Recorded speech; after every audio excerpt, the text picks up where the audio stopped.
Hello everyone. So as we have discussed about present indefinite tense in our previous video, and in this video we are going to talk about present continuous tense.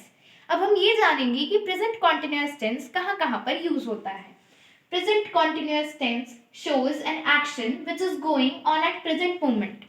कोई action या कोई event जो at present continuously हो रहा है उसे दिखाने के लिए हम प्रेजेंट कॉन्टिन्यूअस टेंस का यूज करते हैं. जैसे आई एम स्पीकिंग, मैं कंटिन्यूअसली बोल रही हूँ, तो that is in present continuous tense. He is reading a book, वह किताब पढ़ रहा है, तो यानी वो अभी कंटिन्यूअसली पढ़ रहा है और ये एक प्रेजेंट कॉन्टिन्यूअस टेंस है. Second, to denote an action or an event which is likely to happen in the near future. कोई एक्शन या कोई इवेंट जो नियर फ्यूचर यानी फ्यूचर में होने वाला है उसे दिखाने के लिए भी हम प्रेजेंट कॉन्टिन्यूअस टेंस का यूज करते हैं. ये थोड़ी हाई लेवल चीज है, हम इसके लिए एक अलग वीडियो बना लेंगे, बट अभी हम इसका ब्रीफ समझते हैं. जैसे he is going to get married, वह शादी करने वाला है, अभी उसने की नहीं है, वह करने वाला है. We are holding a meeting tomorrow, हम कल एक मीटिंग करेंगे. We are organising an meeting, तो यानी वो चीज नियर फ्यूचर में होने वाली है और उसे दिखाने के लिए हमने प्रेजेंट कॉन्टिन्यूअस टेंस का यूज किया है. अब हम समझेंगे structure of present continuous tense. Structure क्या होता है? इन 3 सेंटेंसेस में हमने 3 सेंटेंसेस के बारे में पहले भी पढ़ा था कि एफर्मेटिव सेंटेंसेस, नेगेटिव सेंटेंसेस और इंट्रोगेटिव सेंटेंसेस.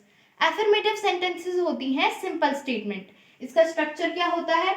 सब्जेक्ट प्लस या तो इज या एम या आर और वर्ब की first form plus ING plus object.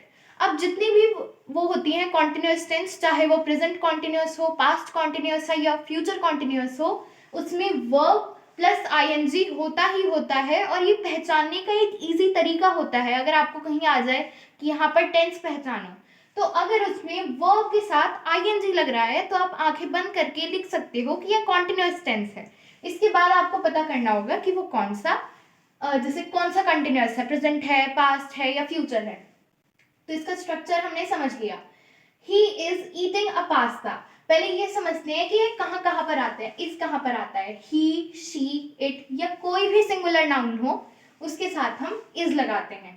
आई के साथ एम आएगा, बाकी एम किसी और चीज के साथ नहीं आएगा. वी, यू, दे या कोई भी प्लूरल नाउन हो उसके साथ हम आर का यूज करेंगे. जैसे I am reading a book, यहाँ पे हमने क्या पढ़ा था कि आई के साथ सिर्फ एम आएगा, तो इसलिए I am reading a book. I subject हो गया, एम इज एम आर ये हेल्पिंग वर्ब्स होते हैं, ये आ गया. इसके बाद रीड, रीड जो है वो वर्ब है, उसके साथ हमने क्या लगा दिया? ING, reading. अ बुक जो है वो हमारा ऑब्जेक्ट हो गया. He is eating a pasta, he के साथ इज आता है क्योंकि ये सिंगुलर है, तो he is eating a pasta. We are playing in the ground, we क्या है? प्लूरल है, तो इसके साथ हमने आर लगाया. We are playing in the ground. अब हम पढ़ेंगे नेगेटिव सेंटेंस में. नेगेटिव सेंटेंस पहले भी बताया है जो नहीं की सेंस देते हैं. नेगेटिव सेंटेंसेस का स्ट्रक्चर है subject plus is am are plus not plus verb की first form plus ING plus object. अब इनमें हमने पहले भी पढ़ा है कि नेगेटिव सेंटेंसेस में नॉट जरूर आएगा. अब वही सेम चीज है, इज किसके साथ आएगा, एम किसके साथ आएगा और आर किसके साथ आएगा. I am not reading a book, मैं बुक नहीं पढ़ रही हूँ. He is not eating pasta, वह पास्ता नहीं खा रहा है. We are not playing in the ground, वे पार्क में नहीं खेल रहे हैं. अब हम पढ़ेंगे इंट्रोगेटिव सेंटेंसेस के स्ट्रक्चर में. अब इंट्रोगेटिव सेंटेंसेस 2 तरीके के होते हैं, एक तो यस नो आंसर टाइप और एक होते हैं डिटेल्ड आंसर टाइप. तो पहले हम यस या नो टाइप में पढ़ेंगे. यस या नो टाइप का स्ट्रक्चर है is am are plus subject plus verb की first form plus ING plus object plus question mark. Interrogative sentences में क्वेश्चन मार्क लगना ही लगना है. Is he reading a book, क्या वह बुक पढ़ रहा है? वही ही के साथ इज आएगा, तो is he reading a book. Am I reading a novel, am किसके साथ आता है? आई के साथ, तो am I reading a novel. Are they playing in the ground, क्या वह ग्राउंड में खेल रहे हैं? और अब आते हैं डिटेल्ड आंसर टाइप, या फिर हम इन्हें कह सकते हैं जिनमें WH फैमिली लगती है. WH फैमिली में कौन कौन से आते हैं? How, where, when, which, whom, who. इस तरीके के जो वर्ड्स होते हैं वो WH फैमिली में आते हैं. तो इसका स्ट्रक्चर है WH फैमिली, कुछ भी विच, वाई, होम, जो वर्ड यहाँ पे अप्रोप्रिएट बैठता है वो लगाएंगे. Is, am, are plus subject plus verb की first form plus ING plus object या फिर इसके बाद क्वेश्चन मार्क। अब इसमें क्या था, हमने स्टार्टिंग में इज एम आर लगाया था, बस इसमें हम WH फैमिली स्टार्टिंग में लगा देंगे। जैसे when is he going to Delhi, वह दिल्ली कब जा रहा है। Why am I reading a novel, मैं नोवेल क्यों पढ़ रही हूँ।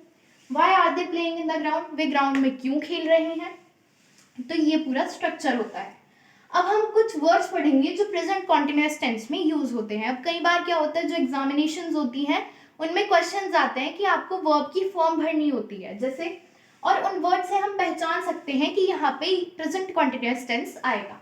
अगर कहीं पर स्टिल यूज हो रहा है तो आप वहां पर प्रेजेंट कॉन्टिन्यूअस टेंस भर दोगे।